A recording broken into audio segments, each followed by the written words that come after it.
Olá, muito boa tarde. Ao longo de 24 semanas, o tema da liberdade religiosa marca a emissão do programa Eclésia em cada quarta-feira.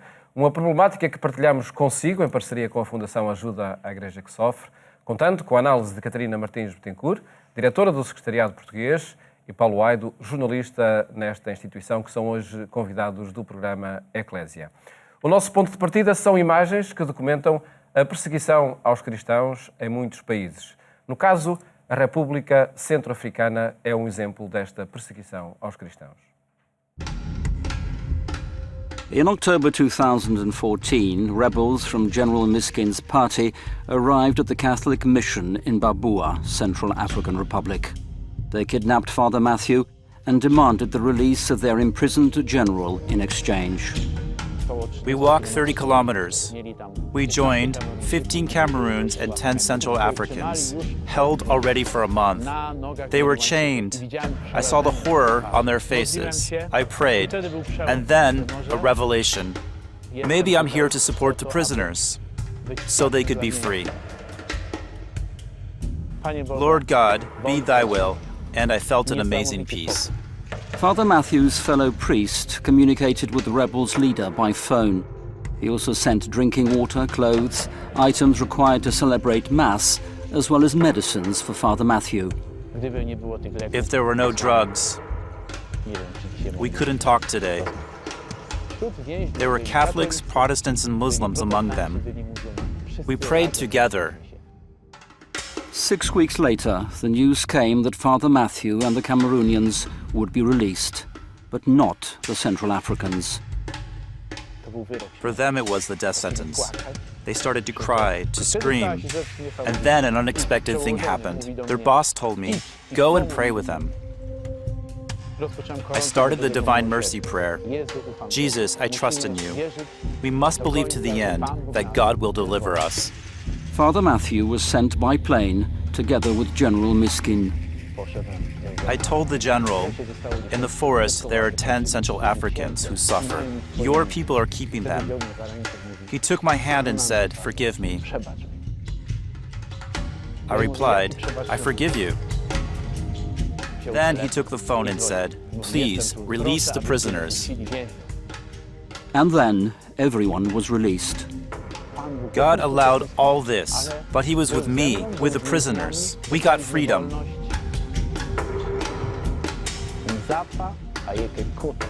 This means God is great. A informação sobre a perseguição aos cristãos é um dos primeiros passos para afirmar o valor da liberdade religiosa. E Paulo Aido, de facto, boa tarde, antes de mais, obrigado por estar no programa Eclésia. Na República Centro-Africana é um desses casos e é necessário, antes de mais, conhecer o que se passa para depois então agir. É verdade, e o desconhecimento de toda esta realidade é preciso ser combatido. Aliás, é uma das tarefas da Fundação AES, que é não só mobilizar as pessoas para esta realidade dramática que se vive em tantos países, mas também consciencializar as pessoas perante esta situação e, portanto, informá-las. No caso, há um clima de hostilidade neste país em relação aos cristãos. É verdade. E não só neste país. Este país, digamos, pode ser um ponto de partida para essa realidade mais vasta que é o continente africano. Aquilo que se passa na República Centro-Africana, que nós vimos neste pequeno vídeo, é que há, de facto, a atuação de grupos rebeldes que, perante um Estado que não existe enquanto tal, não tem estruturas para poder garantir a segurança das pessoas. Aliás, tem que haver na República Centro-Africana a presença de capacetes azuis das Nações Unidas, nomeadamente soldados portugueses. É a única forma de se poder garantir um mínimo de segurança. Mas, apesar disso, os grupos terroristas, os grupos rebeldes, como normalmente são denominados, atuam com a máxima liberdade e de facto, espalham o terror pelas populações. Mas isto é uma realidade que é comum a muitos países de África. E a Igreja Católica e os cristãos, digamos de uma forma mais genérica, têm sido dos alvos preferenciais destes grupos. Eu fiz aqui um pequeno apanhado. Nos últimos dias, nas últimas semanas, por exemplo, houve o rapto de um padre católico e de 5 leigos que viajavam com ele no Mali. Houve também o rapto de uma irmã na República Democrática do Congo. Houve também o rapto de cerca de uma centena de estudantes, rapazes e raparigas, de uma escola cristã no norte da Nigéria. E houve também o rapto de 5 padres e de 2 religiosas no Haiti. Isto nas últimas 5, 6 semanas. Este, de facto, testemunha como a comunidade cristã, e neste caso concreto a Igreja, tem estado, digamos, no alvo, tem sido um dos alvos destes grupos terroristas. E importa, de facto, chamar a atenção para esta realidade. Em relação a estes casos todos que eu acabei de referir, o caso mais grave, porque a maior parte deles foram, entretanto, já libertados, o caso mais grave prende-se com os jovens desta escola cristã, porque as últimas notícias apontam que eles terão sido todos levados para a floresta de Sambisa, que funciona como uma espécie de quartel-general destes grupos terroristas, nomeadamente do Boko Haram, e, portanto, o que significa que podemos estar aqui perante mais um caso dramático de jovens que desaparecem, em alguns casos há anos, na Nigéria. Esta situação tem sido, de facto, também muito documentada pela Fundação AIS. Aliás, o último relatório produzido, que nós divulgámos em abril deste ano, fala disso, de que, de facto, a África é um continente cada vez mais flagelado pelo extremismo islâmico, pelo terrorismo, e a Igreja tem sido, a comunidade cristã tem sido, de facto, um dos alvos deste ataque, não é? E este conhecimento das situações é o ponto de partida depois para atuar, que também é o segundo passo da ação da ajuda à Igreja que sofre. Sem dúvida, nós dizemos sempre, não é? Primeiro temos de estar informados para depois podermos atuar e podermos agir de acordo com a informação que vamos tendo. E sem dúvida esta informação que vamos divulgando semanalmente, que divulgamos com mais profundidade neste relatório que o Paulo acabou de referir, no relatório da liberdade religiosa do mundo, acaba por mostrar de facto esta realidade da comunidade cristã e tem por principal objetivo de facto este informar-nos, dar-nos a conhecer a nós e a todas as entidades, os oficiais que possam de facto fazer a diferença no terreno. Portanto, levar a conhecer estas situações para depois podermos então agir em conformidade, para não deixarmos também com esta impunidade que o Paulo falava há pouco, não é? Desta liberdade que os grupos radicais têm em atuar nestes países. Portanto, é este o nosso objetivo, de facto, dar a conhecer e a levar a que os outros ajam e que tomem decisões de forma a mudar a situação, se possível. E nós também fomos vendo, ao longo destas semanas em que trouxemos aqui o tema da perseguição aos cristãos, trouxemos aqui ao programa Eclésia, fomos vendo que apesar de toda esta violência, de todos os ataques, os cristãos dão provas de resistência, da vontade de agir e da vontade de conseguir permanecer nos seus países de origem. Mostramos-lhe, no caso, aqui um exemplo, aquele que acontece na região da Síria, no chamado Vale dos Cristãos. This is the Valley of Christians, Syria, an oasis of peace in a country torn apart by war. My name is Majd Jalhoum. I am a volunteer at St. Peter's Relief Center, funded by Aid to the Church in Need. I want to tell you about how your gifts of faith have saved many of our lives. Thousands of Christian families took refuge here in the valley when the bombs started to fall. Many lost their homes, their jobs, their loved ones. Now life is difficult. Here at St. Peter's Relief Center, we know these families and we care for them.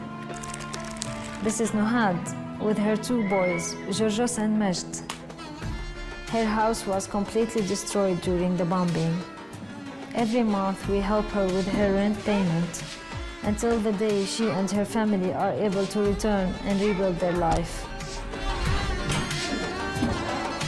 This is 3-year-old Zain and his mother Siham. We paid for the cesarean section that was needed for a safe birth. Mother and son are healthy and strong. This is George. His passion is architecture. The scholarship he receives at the Relief Center allows him to fulfill his dreams. And of course, there is me and my brother Eli. Having the opportunity to immigrate, we chose to stay in Syria. Helping these families gives our life real meaning. It's like being next to Jesus on the cross. Aid to the Church in Need is supporting over 2,000 families every day here in the valley. Your gifts of faith really do save lives.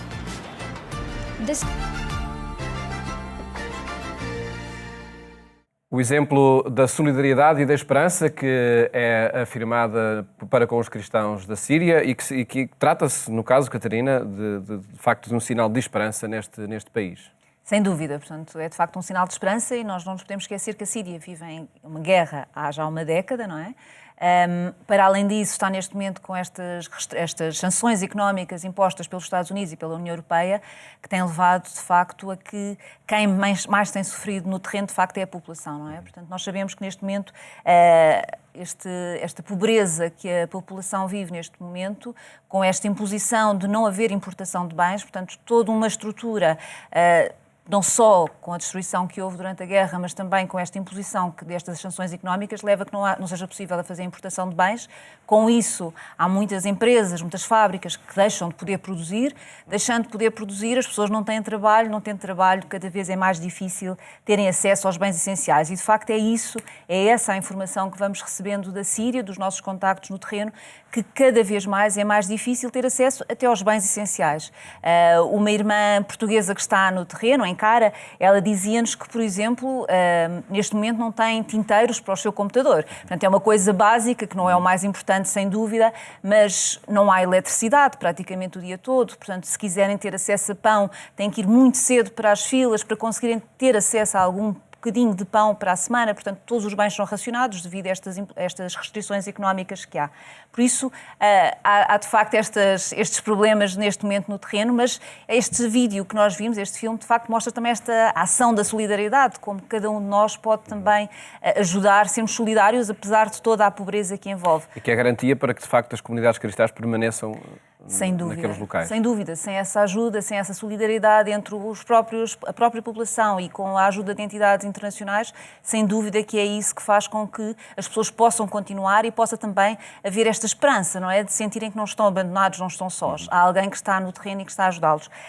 Eu gostaria aqui de falar, e como nós já falámos aqui noutros programas, desta campanha da gota de leite, mas eu penso que mostra efetivamente esta importância, desta solidariedade para com este povo da Síria. Portanto, nós sabemos que há estas restrições económicas, estas sanções económicas, mas sabemos também que há bens essenciais que não estão a chegar e, portanto, nós precisamos de fazer esta ajuda para que a população local possa ter. E esta campanha que a Fundação tem, de esta uma gota de leite, uma gota de vida, que está vocacionado para as crianças da Síria, nomeadamente em Alepo e em Homs, portanto, duas cidades que conhecemos, infelizmente, com um dos piores locais da guerra da Síria, e que, com a ajuda, com a solidariedade de todos os benfeitores, de facto, temos conseguido alimentar já há vários anos estas crianças da Síria com a dose essencial diária de leite para que, no meio do caos, também haja esta réstia de esperança, não é? Este sinal de esperança de que há alguém que está a ajudá-los a poderem sobreviver e poderem ter as quantidades necessárias, básicas para a sua subsistência. E é esta campanha que eu apelo mais uma vez aqui também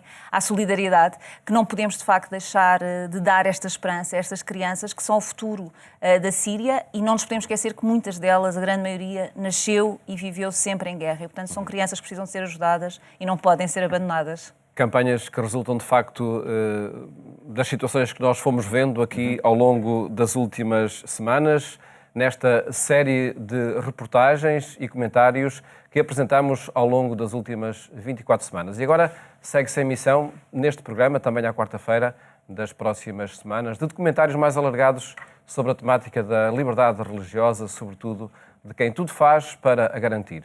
Serão 5 documentários, 5 viagens a países e regiões tão distantes como a Terra Santa, o Brasil, o Peru, o Uganda ou a Nicarágua. Ao longo de 5 semanas vamos também ao encontro de homens e mulheres, padres e irmãos, jovens e idosos que vivem a sua fé, mesmo em locais perigosos, distantes, onde mais ninguém ousa ir.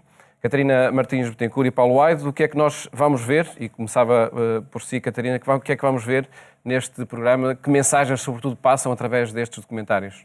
Bom, estes programas, no fundo, têm também este objetivo de nos alertar, de nos sensibilizar, porque muitos destes programas são de situações que não ouvimos com frequência nos nossos documentários, nas nossas televisões, e, portanto, é uma forma também de conhecer de como é que a Igreja vive nestes países. E ao mostrarmos esta diversidade em termos de locais do globo, acaba também por nos mostrar estas diferenças que existem, mas também como é importante a ajuda da Igreja, esta atuação da Igreja, e como é que a Igreja, apesar da perseguição, apesar das necessidades, muitas vezes, porque temos aqui alguns locais que é, de facto, de pobreza que nós estamos a falar, e, portanto, mas que nos mostra também como é que a Igreja consegue ajudar e estar junto à população e levar, de facto, esta esperança, este sinal de esperança que é necessário levar a todos os cristãos em todo o mundo. E, Paulo Aido, é possível traçar um roteiro já Enfim, já fui adentrando alguns países que vamos visitar ao longo destes documentários, mas a partir da próxima semana, ao longo do mês de agosto, o que é que vamos ver? Vamos ver, para já, muito bons documentários. Essa é uma marca da Fundação AIS, que são, de facto, documentários, reportagens muito bem feitas.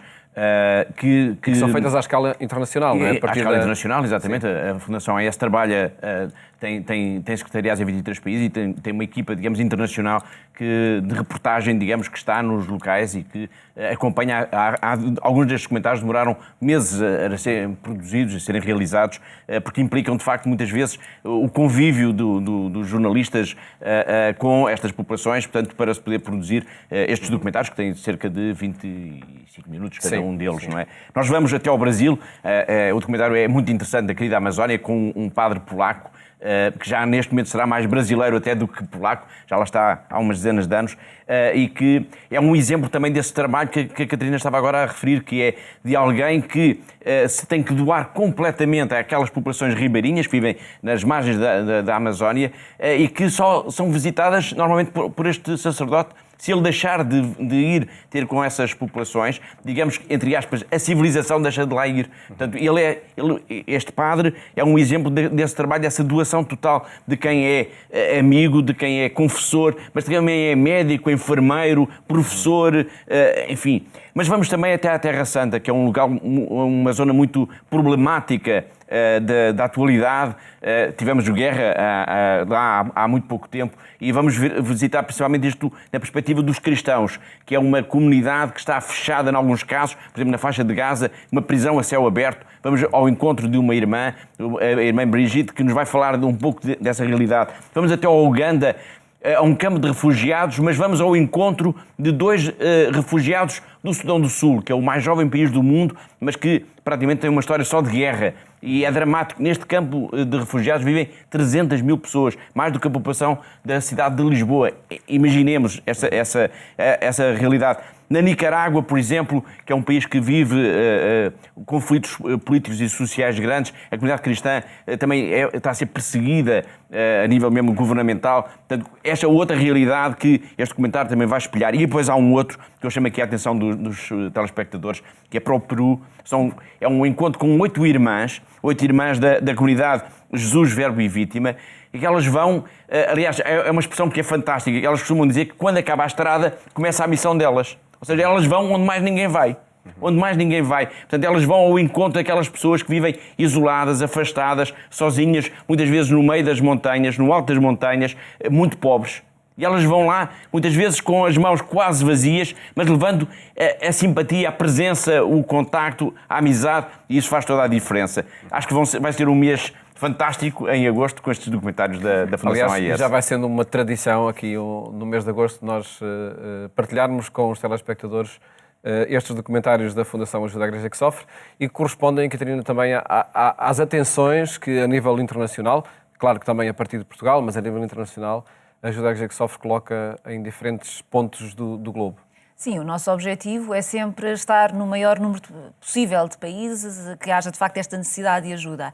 E estes vídeos acabam por nos mostrar de facto que a atuação da AIS não se resume muitas vezes àqueles países que nós falamos com mais frequência, porque são de facto aqueles que precisam de mais da nossa ajuda, nomeadamente Médio Oriente, a África, a Ásia, mas também há este conjunto, não é, de países que vão no fundo ao encontro dos tais 146 países que nós todos os anos apoiamos. Portanto, em 2020 foram 146 países em todo o mundo, e estes mostram, de facto, estes comentários vão-nos mostrar que a nossa atuação é muitas vezes também neste sentido de estar junto dos mais pobres, junto dos mais necessitados, onde mais ninguém vai. Portanto, este comentário que o Paulo falava agora das irmãs, de facto, mostra-nos isso. Onde mais ninguém vai, as irmãs estão lá, a igreja está lá. E, portanto, é levar também este sinal desta presença amiga, desta presença tão importante que é a igreja em tantos cenários no mundo, tão diversos, e estes documentários vão-nos possibilitar, e vão possibilitar a quem seguirá estes documentários, conseguirá ver que, de facto, a atuação da Igreja é extraordinária em tantos pontos do mundo e é essencial, porque se não fosse a Igreja em muitos destes países, estas populações estariam sós e abandonadas e, portanto, é um sinal de esperança que nós levamos de uma vez mais a cada uma destas pessoas. E mesmo sem visitar estes países vai ser possível ver, de facto, o que acontece através destes documentários. Agradeço-vos terem estado aqui no programa Eclésia para, sobretudo, projetarmos este mês de agosto e o tema da liberdade religiosa que passa através E, também que desta a, e a reportagem. solidariedade não vai de férias. Exatamente, Portanto, apesar de ser o mês de agosto. Muito obrigado, Obrigada. felicidades para o vosso trabalho. E fica o convite para seguir os documentários que vamos apresentar ao longo das próximas semanas e também o convite para acompanhar mais logo a nossa edição na rádio, na Antena 1, quando forem 22h45. Desejo-lhe uma boa tarde, boas férias se for o caso e até amanhã, se Deus quiser.